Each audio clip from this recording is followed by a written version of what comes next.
Hi, this is Miss Linda again, and I'm about to read chapter 2 of Becoming Naomi León.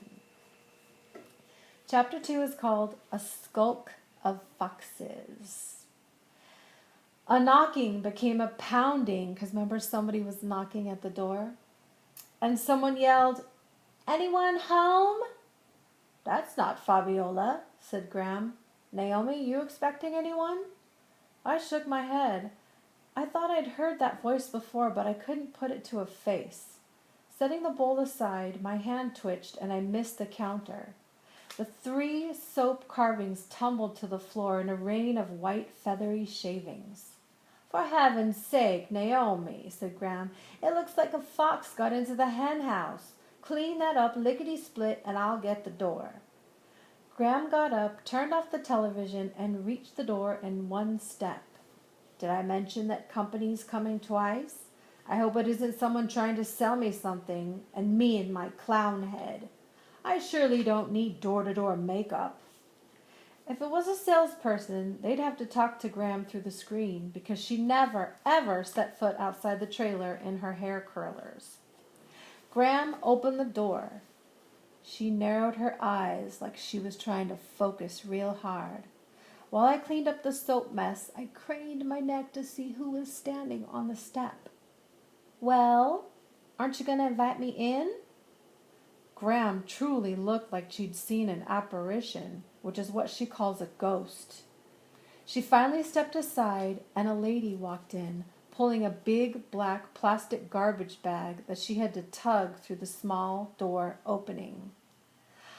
"I got my belongings to fit in this one bag, and that's a miracle," said the lady. "You all were hard to find. I looked in 3 phone books before I found the address. I never suspected you'd be living in a trailer park."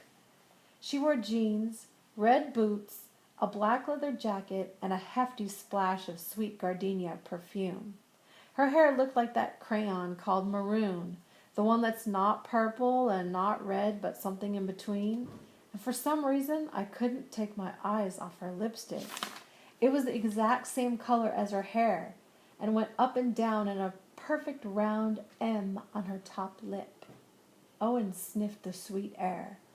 The lady looked at Owen and me and said in a sing-song way, "Hi."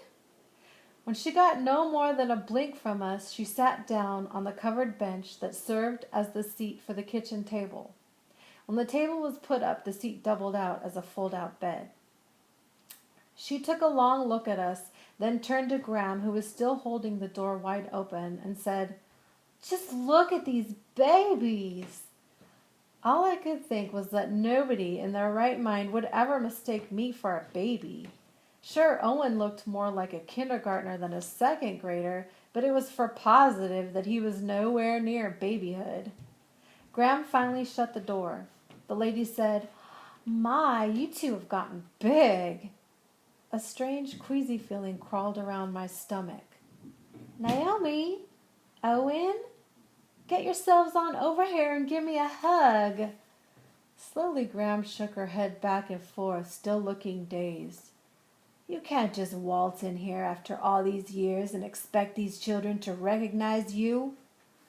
"Don't be silly," said the lady. "Children always know their mother. Don't you, darlings?" The words swarmed in my mind. "Our mother?" said Owen, his gravelly voice cracking. My heart pounded so hard that I feared it would leap across the room, and my thoughts started jumping up and down on a trampoline and bouncing off the corners of my mind. Her face was round like Owen's, and her skin was so white it was almost pink, like Owen's. I suppose that all came from the Oklahoma in her, but she didn't look anything like the pictures of the blonde teenager that Graham had showed us over the years. Still, her eyes and the smell of her perfume were strangely familiar. Graham said, "Naomi, Owen, go on in your room so I can talk to Terry Lynn." "Oh, that's not my name anymore. I changed it to Skyla. Isn't it beautiful? Naomi and Owen, come on over here. I would like to hug my children." We looked at Graham, and she nodded. Owen went first and reached out to hug Skyla, but before he could, she said, "Oh, look, you have something stuck to your shirt." And she reached down and started to pull off the long piece of tape pressed across his chest. Owen clasped his hands over the tape. Graham and I yelled at the same time, "No!" He likes it, I said. It's just a little comfort thing he does. Some kids had blankets or stuffed animals they dragged around. Others got contentment from twirling their hair or sucking their thumbs. Owen had to have tape stuck to his shirt, the clear kind people used to wrap presents. For some reason, it brought him a peculiar satisfaction. Skyla pulled her hand back. He wears it on purpose? She looked from Graham to me to Owen. Then she started laughing. Woman, what have you done to this boy? Graham's eyes got all beady like pigeon eyes. He's just fine. There's no harm done. Owen looked at Skyla as if she were a fairy princess, but still didn't take his hands off the tape. He gave her his biggest jack-o'-lantern smile. I swore his mouth was too big for his face, and said in a dreamy sort of way, "It's all right. You didn't know." I walked over to Skyla, and she put her hands on my shoulders, keeping me at arm's length. She did that sort of lean-in type of hug with a quick cheek-to-cheek touch. It was not the "I haven't seen you in 7 years" type of hug that I would have expected. Then she did the same to Owen. I put my arm around Mr. Starry Eyes and herded him to the bedroom.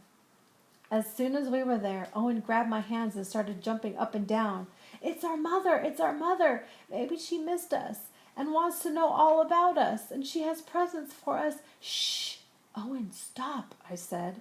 We were only a lick and a promise from the living room kitchen, separated by a flimsy accordion door which I did not shut. I wanted to hear the conversation word for word. "I need a place to hang out for a while," said Skyla. "These children don't know you." "Well, it's about time they did." "You should have thought about that years ago," said Graham. "I'm not going to have you coming in here, Terry Lynn, and messing with their lives." "I told you, my name is Skyla." "And where did that come from?" said Graham. "My new boyfriend, Clive. He said I didn't look like a Terry Lynn. He said I looked beautiful like the sky. I'm Skyla Jones now. I went back to my maiden name. And for your information, I'm not here to mess up these kids' lives. I'm just here for a visit while Clive's at training." "Training?" said Graham.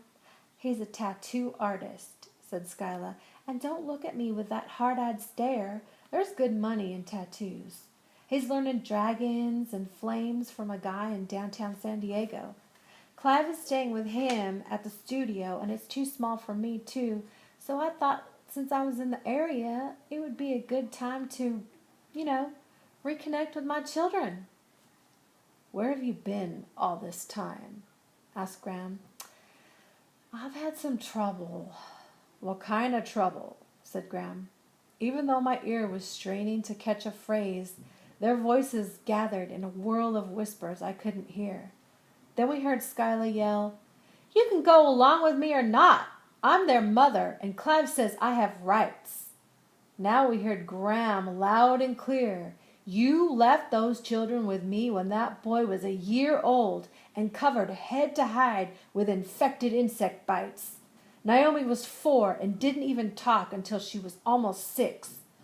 "Don't make out like it was such a big deal," interrupted Skyla. "Naomi was always stubborn and quiet, and Owen just had a few flea bites." "No, ma'am," said Graham. "Naomi went to a counselor for 2 years. She had selective mutism. That's what it's called. From insecurities and Lord knows what other trauma during her young life." So, selective mutism means somebody that decides not to talk. They just don't want to talk. That's what the counselor told us, and Naomi still doesn't talk much. Owen was on antibiotics for 3 months to get him cleared up. There's no telling what went on in Mexico that caused those children's abnormalities. And now, 7 years later, after you never sent a card or made a telephone call, to even let us know you are alive? You want to talk about your rights?" There was a little hitch in Graham's voice. "Terry Lynn, they're tied to me. You promised I could raise them proper with no interference. That's what we agreed on before you left." "Naomi and Owen seem fine now, so I couldn't have been that bad. And I've changed my mind about seeing them, that's all. Now, I'm going to meet Clive, and I'll be back later. And I'd appreciate you calling me Skyla." When the trailer door closed, the floor jiggled beneath our feet. Owen and I ran to the louvered windows and looked out. Those are windows with little slats that open and close like that. There was just enough brightness from the porch light to see Skyla get into a red Mustang, touch up her lipstick, and pull away from the trailer. She tore out of the trailer park, going faster than the posted 15 miles per hour speed limit. Part of me couldn't wait to see her again. The other part of me was wringing my hands like a contestant in the Worrywart Olympics. All of a sudden, I had a million questions. Why did she come back? How long was she going to stay? Would she like us? Would we like her? My thoughts dived into a jumble in the middle of my mind, wrestled around until they were wadded into a fisted knot and attached themselves to my brain like a burr matted in a long-haired dog. And that's the end of chapter 2.